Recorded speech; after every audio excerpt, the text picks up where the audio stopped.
Capítulo 3. El arconte que miró hacia arriba. Los antiguos relatos gnósticos no siempre cuentan esta historia de la misma manera. En uno de ellos aparece un acontecimiento inesperado. No todos los hijos de Yaldabaoth permanecieron sometidos a su ignorancia. Uno de los arcontes observó el universo creado por su padre y comenzó a dudar. Su nombre era Sabaoth.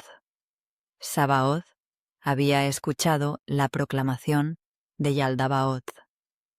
Yo soy Dios y no existe ningún otro fuera de mí. Pero después oyó una voz procedente de las regiones superiores, una voz que atravesó el velo y resonó sobre las aguas del caos.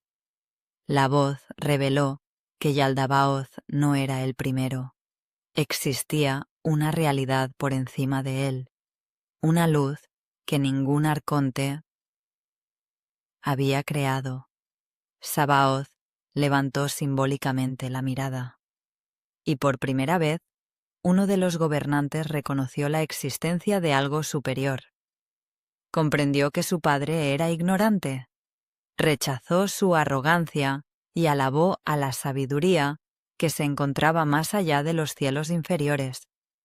Según el relato, Sofía y su hija Zoe, cuyo nombre significa vida, vieron el arrepentimiento de Sabaoth. Lo elevaron por encima de muchas de las potestades del caos y le concedieron un lugar desde el que podía recibir la luz. Yaldabaoth contempló la exaltación de su hijo y sintió envidia. Aquella envidia produjo una nueva sombra, una fuerza hostil nacida del temor a perder el control. El dios ciego descubrió que incluso sus propias criaturas podían despertar y comprendió que la obediencia no estaba garantizada. Desde aquel momento, su gobierno dependió todavía más del engaño. No bastaba con poseer el poder. Debía impedir que los seres inferiores imaginaran la existencia de algo situado por encima de él. Debía convencerlos de que el universo material era la única realidad.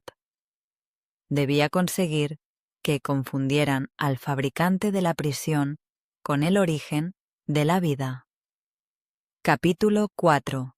La imagen en las aguas.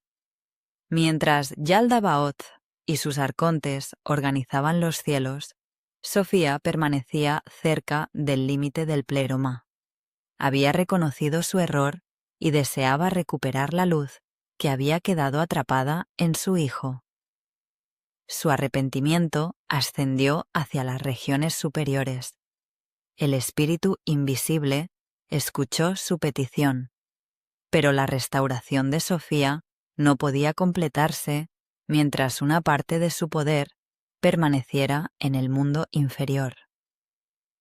Era necesario que Yaldabaoth revelara aquello que guardaba dentro. Entonces ocurrió algo que cambiaría el destino de los seres humanos. Desde el pleroma, la realidad superior se reflejó sobre las aguas del mundo inferior. No descendió completamente. Solo apareció una imagen, una forma luminosa semejante a un ser humano, pero más grande y perfecta que cualquier criatura material. Yaldabaoth y los arcontes levantaron la mirada. Contemplaron aquella figura sobre las aguas. No comprendieron qué era. Nunca habían visto al ser humano verdadero. La imagen espiritual que existía en el pensamiento de la fuente. Los arcontes quedaron fascinados. La aparición poseía una dignidad que ellos no tenían. Su luz era superior al fuego de Yaldabaoth. Su forma parecía contener el orden de los mundos. Yaldabaoth deseó apropiarse de aquella imagen. Reunió a sus gobernantes y dijo: «Creemos un ser humano según la imagen que hemos contemplado». Los arcontes aceptaron. Cada uno aportó una parte de su poder. Uno formó la cabeza, otro modeló los ojos, otro creó los huesos, otro extendió los nervios, otro produjo la carne, otros construyeron los órganos, la sangre, la piel, las manos y los pies. Durante incontables esfuerzos, las potestades del mundo inferior fabricaron un cuerpo. Era una obra compleja, una estructura capaz de moverse, sentir y percibir. Una imagen material inspirada en el ser luminoso que habían contemplado. Cuando terminaron, colocaron el cuerpo sobre la tierra. Pero no se movió. La criatura tenía ojos, pero no veía. Tenía oídos, pero no escuchaba. Poseía una boca, pero no respiraba. Era una figura inmóvil, una forma sin vida. Los arcontes intentaron levantarla. No pudieron. Trataron de ordenarle que caminara. No respondió. Yaldabaoth había imitado la imagen superior, pero carecía del poder necesario para darle verdadera vida. Desde las regiones superiores, Sofía observó lo que sucedía. Comprendió que había llegado la oportunidad de recuperar la luz atrapada en su hijo. Una voz descendió desde el pléroma y habló a Yaldabaoth. «Sopla tu espíritu sobre el rostro de la criatura». El dios ciego creyó que aquella orden le permitiría demostrar su poder. Se inclinó sobre el cuerpo inmóvil, abrió la boca y sopló, pero al hacerlo, expulsó sin saberlo una parte de la fuerza luminosa que había recibido de Sofía. La chispa penetró en el cuerpo. Los ojos de la criatura se abrieron. El ser humano se levantó, y en el instante en que se puso en pie, ocurrió algo que los arcontes no habían previsto. Adán brilló. La inteligencia que habitaba en su interior era superior a la de sus creadores. El cuerpo había sido fabricado por los gobernantes, pero la vida que lo animaba procedía de más allá de ellos. Adán miró a su alrededor, reconoció a los arcontes, y aunque todavía no comprendía completamente su origen, percibió que aquellas entidades no eran dioses verdaderos. Yaldabaoth sintió cómo disminuía su poder. Había entregado a la criatura una parte de la luz que lo hacía fuerte. Quiso recuperarla, pero ya era demasiado tarde. La chispa estaba dentro del ser humano. Los arcontes comenzaron a temer a su propia creación. Habían construido un cuerpo destinado a servirlos. Pero dentro de aquel cuerpo había despertado algo que no podían controlar. Capítulo 5. La prisión de carne. Yaldabaoth contempló a Adán con envidia. La criatura material poseía una inteligencia que procedía del mundo superior. Si llegaba a comprender quién era, podría liberarse de la autoridad de los arcontes. Los gobernantes decidieron debilitarlo. Lo hicieron caer en un estado de inconsciencia, una especie de sueño profundo. Cuando Adán perdió el conocimiento, los arcontes lo encerraron con mayor fuerza dentro de la materia. Los textos gnósticos describen este episodio utilizando símbolos diferentes. En algunos, los gobernantes forman un nuevo cuerpo alrededor de la chispa, una envoltura de carne pesada y mortal.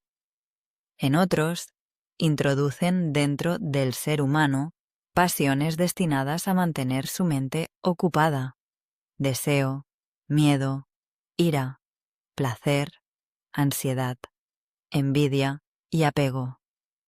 No todas esas fuerzas eran necesariamente malas, pero podían convertirse en cadenas cuando el ser humano olvidaba su naturaleza. El hambre lo obligaría a buscar alimento, el cansancio lo sometería al sueño, el deseo lo arrastraría hacia aquello que no poseía, el miedo lo haría proteger el cuerpo por encima de cualquier otra cosa, el dolor le enseñaría a obedecer y la muerte cubriría todos sus pensamientos con una sombra. Los arcontes creían que, manteniendo a Adán ocupado con las necesidades de la materia, jamás buscaría su origen. Le concederían placeres breves y sufrimientos constantes. Harían que persiguiera riquezas, dominio y reconocimiento. Lo convencerían de que su cuerpo era la totalidad de su ser. Le enseñarían a temer a los gobernantes y, sobre todo, lo inducirían a olvidar, porque el arma principal de los arcontes no era la violencia, era el olvido. Si Adán olvidaba la luz de su interior, se convertiría en esclavo sin saber que estaba encadenado. Si olvidaba el pléroma, aceptaría el mundo inferior como la única realidad posible.